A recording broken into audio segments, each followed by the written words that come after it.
ডেকেছিলেন তাই আমি হ্যাঁ করেছিলাম। পার্টি ডাকেনি, হয়তো পার্টি চায়ও না আমি যাই, অস্বস্তি হবে, সেই জন্য আমি যাচ্ছি না দুর্গাপুরে মাননীয় প্রধানমন্ত্রীর সভা। আর দিল্লি যে চলে যাচ্ছেন সেটাকে অ্যাভয়েড করার জন্য না কোনো কাজ আছে? দিল্লিতে বিশেষ কাজে যাচ্ছি, পার্টিরই কাজে যাচ্ছি। দর্শকবৃন্দ, আপনারা দেখছেন বাঙালির স্বর নিউজ মিডিয়া।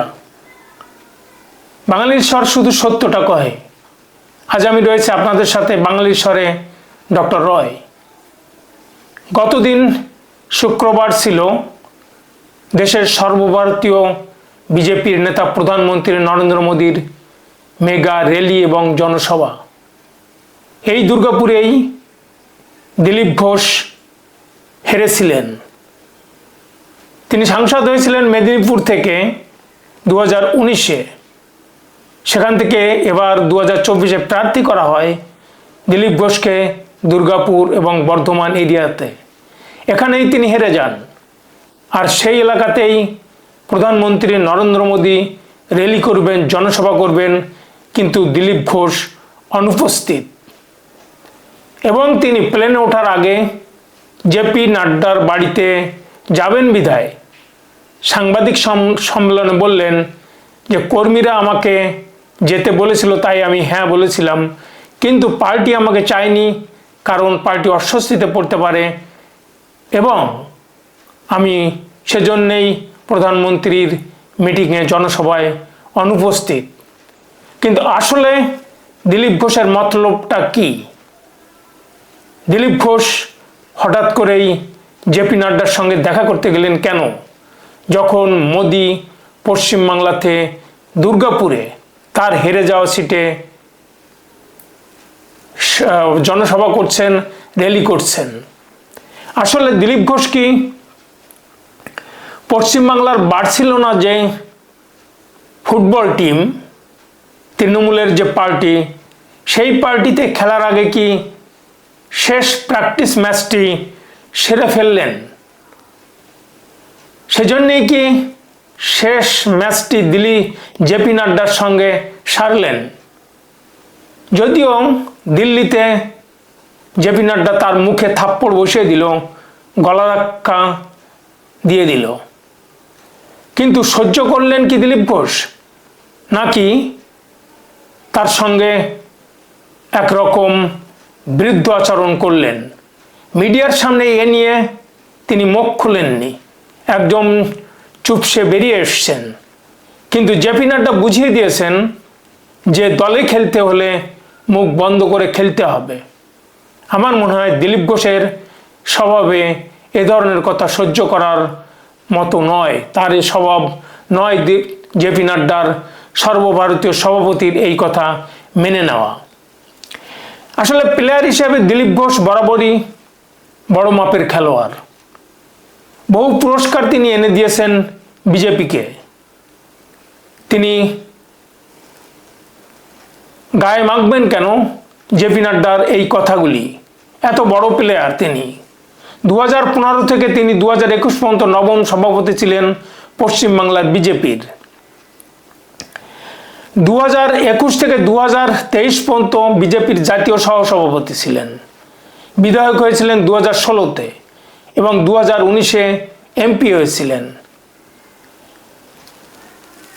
2024-এ তিনি যখন হেরে যান দুর্গাপুর থেকে, ঠিক তখনই পূর্বের মেদিনীপুর 2019-এ যে জেতা আসনটি সেটাও বিজেপি হেরে যায়। কিন্তু 2021-এ এই দিলীপ ঘোষই 77টি আসন অ্যাসেম্বলিতে জেতে, যার আগের সংখ্যা ছিল মাত্র 3টি। এবং 2021-এ তিনি সভাপতির পদটি হারান সুকান্ত মজুমদারের কাছে এবং বিরোধী দলীয় নেতা হিসেবে আত্মপ্রকাশ করে শুভেন্দু অধিকারী। এরপর দিলীপ ঘোষ এই সুকান্ত মজুমদারের কাছে সভাপতির পদ খুইয়ে এবং সাংসদ পদ হারিয়ে, বিধায়ক পদ হারিয়ে সব কিছুতেই তিনি প্রাক্তন হয়ে গেলেন। তিনি প্রাক্তন বিধায়ক, প্রাক্তন সাংসদ এবং প্রাক্তন সভাপতি। এর ফলে খেলাতে কিছুটা নিরাসক্ত হয়ে পড়লেন এবং তিনি নূতনভাবে খেলার জন্য আগ্রহী হলেন। সেই রিঙ্কু মজুমদারকে বিয়ে করলেন, সংসার পাতলেন, খেলাটা তিনি প্রথমে এখানেই শুরু করলেন। কিন্তু বড় যে ভুলটা তিনি করলেন সেটা হলো সস্ত্রীক জগন্নাথ মন্দিরের উদ্বোধনে দীঘায় গিয়ে তিনি মমতা ব্যানার্জির সঙ্গে দেখা করলেন, যেটা তিনি পার্টির অনুমোদন না নিয়েই গেলেন। এবং শুধুমাত্র তাই নয়, এই পার্টিতে গিয়ে তিনি মমতার ঢালাও প্রশংসা করলেন। হঠাৎ করে দলের ভিতরে এ নিয়ে টানাপোড়েন শুরু হয়। অন্দরমহলে দিলীপ ঘোষের এই পরিবর্তন দেখে বিজেপি যার পর নাই অখুশি। দিলীপ ঘোষকে পার্টি বহিষ্কার করেনি, কিন্তু সম্পর্কের টানাপোড়েন শুরু হয়, দূরত্ব শুরু হয়। দিলীপ ঘোষ সেই আরএসএসের সঙ্গে জড়িত 2007 সাল পর্যন্ত আন্দামানে তিনি নিঃসঙ্গ জীবনযাত্রা করেছেন এবং 2015-তে ফিরে এসে সভাপতি হন পশ্চিমবাংলার, এবং 2016-তে তিনি বিধায়ক হন। এরপর আর পিছু তাকাতে হয়নি। কিন্তু এই জীবনে তিনি বিবাহ করেননি। ফলে এখন যখন তিনি পলিটিক্সে নিরাসক্ত হয়ে পড়েছেন, বিজেপিতে থাকা অবস্থায় তিনি নূতনভাবে জীবনসঙ্গী খুঁজে পেয়েছেন রিঙ্কু মজুমদারকে। তারই রাজনীতির সহকর্মীকে বিয়ে করলেন এবং এই সস্ত্রীক তিনি মমতা ব্যানার্জির সঙ্গে দীঘায় দেখা করলেন, প্রশংসা করলেন। শুধু এখানেই তিনি থেমে থাকেননি, এরপরে তিনি মমতাকে ক্লিন চিট দিলেন যে মমতার এগেনস্টে কোনো অভিযোগ নেই, দুর্নীতির কোনো কেস নেই, তার বিরুদ্ধে কোনো অভিযোগ নেই। এটাই বিজেপিকে বড় ধরনের অস্বস্তিতে ফেলে দিল। কারণ বিজেপি পশ্চিমবাংলাতে সোচ্চার যে মমতা ব্যানার্জির সরকারের আমলে যত দুর্নীতি হয়েছে, পশ্চিমবাংলার ইতিহাসে এ ধরনের কোনো দুর্নীতি হয়নি। কিন্তু দিলীপ ঘোষ বিজেপির প্রাক্তন সাংসদ, বিধায়ক, সভাপতি, তিনি আজকে মমতা ব্যানার্জিকে বলছেন তিনি নির্দোষ। বিজেপি যখন সোচ্চার তার এগেনস্টে, মমতা ব্যানার্জির এগেনস্টে যে তিনি সমস্ত দুর্নীতির জন্য দায়ী, তিনি আশকারা দিয়ে এই দুর্নীতিগুলি তৈরি করেছেন, এটা তার রাজনীতির অংশ। কিন্তু দিলীপ ঘোষ এসে বলছেন অন্য কথা। এর ভিতরেও টানাপোড়েন শুরু হয়, দিলীপ ঘোষকে আরও বেশি পিছনে ফেলে দেয় দলের ভিতর থেকে। মাঝে শ্রমিক ভট্টাচার্য একটু সভাপতি যখন হলেন পশ্চিমবাংলার, তখন দিলীপ ঘোষ আরও হতাশাগ্রস্ত হয়ে পড়েন। কিন্তু শ্রমিক ভট্টাচার্য তাকে দলে কাজ করার সুযোগ দেওয়ার জন্য তাকে কাছে টেনে নিলেন, মিটিং করলেন, একান্তে বুঝালেন হয়তোবা। কিন্তু ওই পর্যন্তই।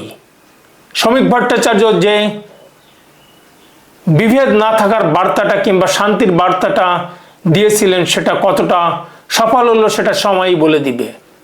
কিন্তু হঠাৎ করে সব কিছু ছাপিয়ে দিলীপ ঘোষ জেপি নাড্ডার সঙ্গে দেখা করতে গেলেন।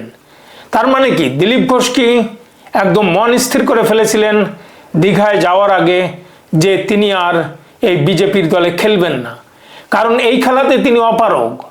তিনি এখন স্ট্রাইক বোলার নন, কিংবা তিনি ফুটবল মাঠের স্ট্রাইকার নন, অথবা মিডফিল্ডে খেলতে পারছেন না, সাইড লাইনে বসে আছেন।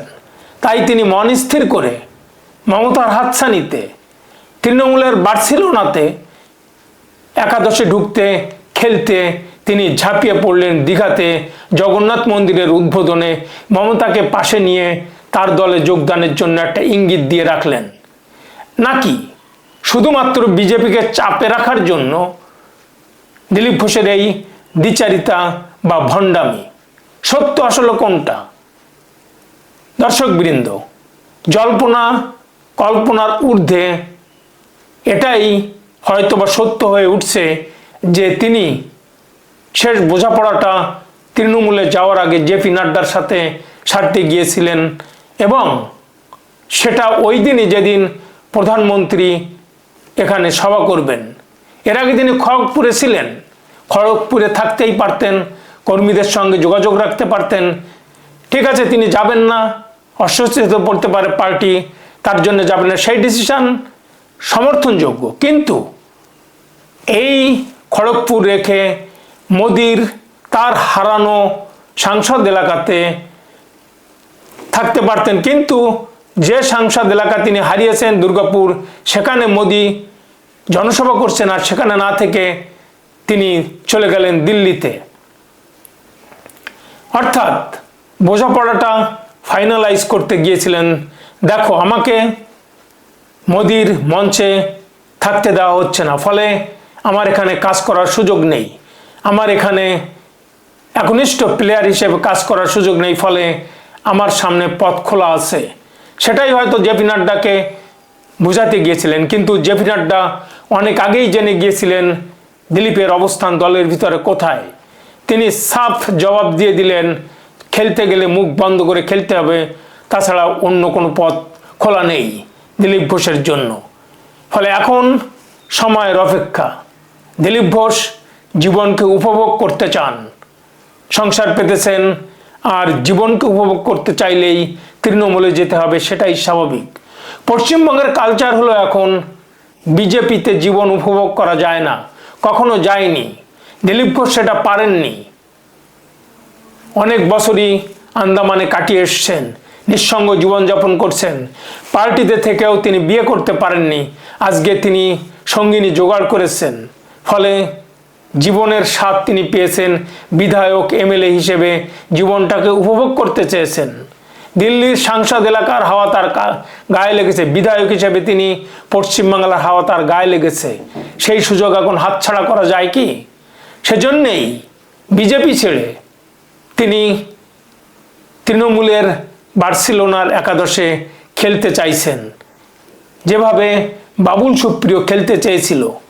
বাবুল সুপ্রিয় প্লেন একাদশে খেলতে চেয়েছিলেন, কিন্তু সত্যিই কি বাবুল সুপ্রিয় খেলতে পারছেন? আদৌ তা সত্য নয়। বাবুল সুপ্রিয় এখন সাইড লাইনেরও বাইরে, কখন ডাকবে খেলতে, সাইড লাইনে বসবে, খেলা দেখবে সাইড লাইনে বসে, সেটার অপেক্ষায় থাকেন বাবুল সুপ্রিয়। দিলীপের অবস্থাও কি তাই? হ্যাঁ, দিলীপের অবস্থাও তাই। তার কাছে জীবন উপভোগটাই বড়, পার্টিটা এখন আর বড় নয়। কারণ তিনি সুকান্ত মজুমদার, বিরোধী দলীয় নেতা শুভেন্দু অধিকারীকে সহ্য করতে পারেননি, সহ্য করতে পারছেন না শ্রমিক ভট্টাচার্যকে।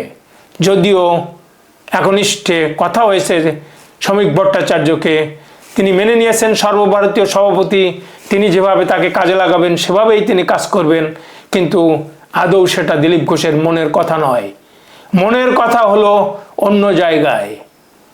21শে জনসভা, মমতা ব্যানার্জির জনসভা, হাতছানি দিচ্ছে মমতা ব্যানার্জি, এসো আমাদের দলে তোমাকে খেলতে দেওয়া হবে। যেভাবে জয়প্রকাশ মজুমদার গিয়েছিলেন পাশায় লাথি খাওয়ার পরে, বাবুল সুপ্রিয় গিয়েছিলেন